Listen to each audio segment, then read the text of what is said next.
Alright, hello guys, and today we're here with the Encore banner seminar skip video. And of course, just like last event, we got the selectable characters. So we select extra characters basically. Of course, there's a rerunning characters that are of course part of the banner. So it's just a rerun. It's a normal event rerun, but you can add more event characters to it, which I guess is dev's way of rerunning characters. So it's only event characters, of course. So no SF. And the two characters that you selected, well then they get added to the feature list. So pretty much like whenever you get a roulette animation, but then yeah, it's a 1 in 4 chance for any of them, really. So of course there's the 5 ticket multi that gives you one that gives you either Victoria or Eta guaranteed. And of course the 100 ticket Encore invitation is for you to select any character here that you even if you didn't invite them. So you can pretty much select any character here from these three or these ones. Just can't select the new characters, of course. And get into the kit with that. We have the unit that brought about the downfall of the new mechanic, which is fighting spirit. So let's just say there was a certain team comp that when you mixed it together with fighting spirit, it was doing just so much damage. It again broke the game regardless of element, which is something the devs came to acknowledge. Right here where it says we have confirmed situations where certain party compositions may become optimal regardless of elemental affinities, and that they'll be introducing restrictions on these comps going forward. So yeah, last year it was pretty much these same comps, and they would literally just break the game, dealing millions of damage in a single strike. And like you could literally just blink and the enemy would die because of how bad it is. So yeah, it's most of it's not really Eta's fault, but most of the certain composition fault that when was spammed. But then yeah, it would make Fighting Spirit go crazy because like last year Fighting Spirit didn't have a stack restriction, so you could keep stacking Fighting Spirit. So imagine you got like 10 Fighting Spirit, well then you could literally do 50 million damage in a single strike. So yeah, definitely too overpowered. Though for Eta herself, sadly she grants herself the buffs, and then each time skill once activated, she deals 1020% damage to enemy, and it can go up to 5 million damage. So it's not a fixed 5 million, it's just an extra hit that can get to 5 million. And of course, the technique can fix 2000% damage itself. So pretty much this skill 1 here, after I use the hidden technique as the skill 1, this skill, pretty much after you use it, it can also deal an extra 5 million damage.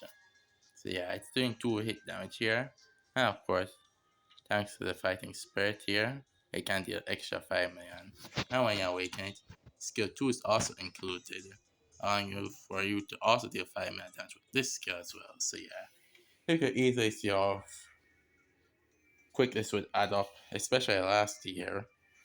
And it's pretty much why I have a fighting spirit unit. It's pretty mid now, really. Guys, it's like giving the devs PTSD.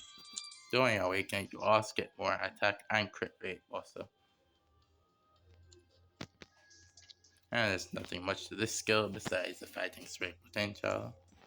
I guess dark is nice. And especially nothing here besides just living off dark. I mean fighting spirit.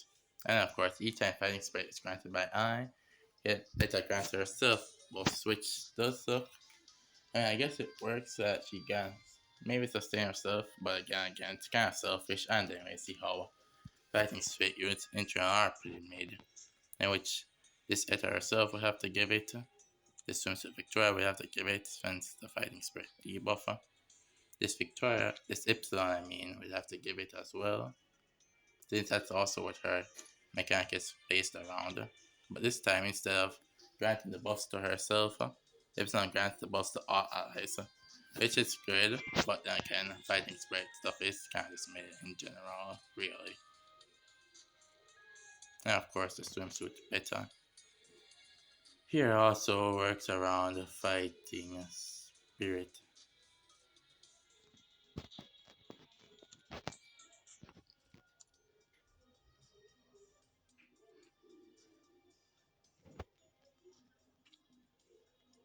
which is the same instance each time skill 1 is activated, which are better. Is this skill here can also deal up to 5 million damage. So most of the fighting spirit and an extra hit that can deal up to 5 million damage.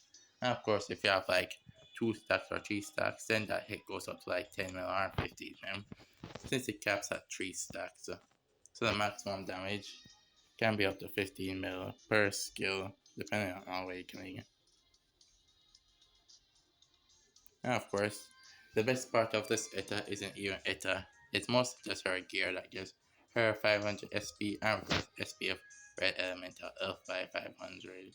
So yeah, that could go well with this new Victoria here, as she also records her own SP and then records SP of all allies on her healing technique, as well as it could work with Demon Clear and the Chinese ETA here, as each time she uses her healing technique, she recovers a strike combo, which can also be pretty good when you pair it with SF characters. So you can do a 5 strike combo for huge damage, then use this as healing technique, and then deal big BP damage again. And can keep on going since it also grants herself an SP boost rate. And of course there's this new rules that discover SS plus gear, even though there's nothing much to it really.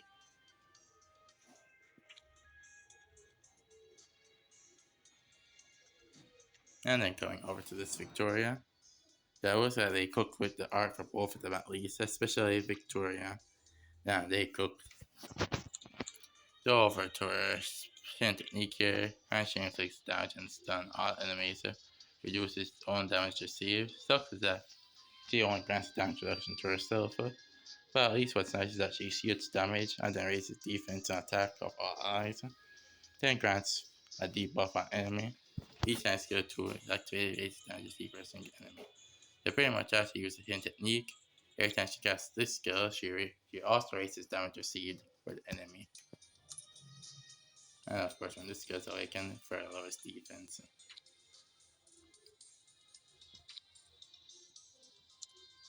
And of course, when awakening, you get more buffs, damage reduction, and damage. And of course, debuffs as well. There's the skill 1, nothing much here. And then Victoria's skill also plays around the fighting spirit gimmick, which each time fighting spirit is granted by I, raises the hidden technique down to already elemental eyes by 10,000. So pretty much everybody just playing around its hidden fighting spirit. But of course, as I said before, fighting spirit in general is just a mid thing at this point. So by maxing your thought of the 10 times, that means you get a 100,000 damage limit, which could work well with this character, I guess. Since at maximum rank, her damage limit is 599,000. Combine that with like 1,100,000, and it goes up to like 699, which I guess won't work too well with it herself, but could work well with this new Epsilon, as she has a free hit in technique. So yeah, it could be like 699,000 multiplied by 3.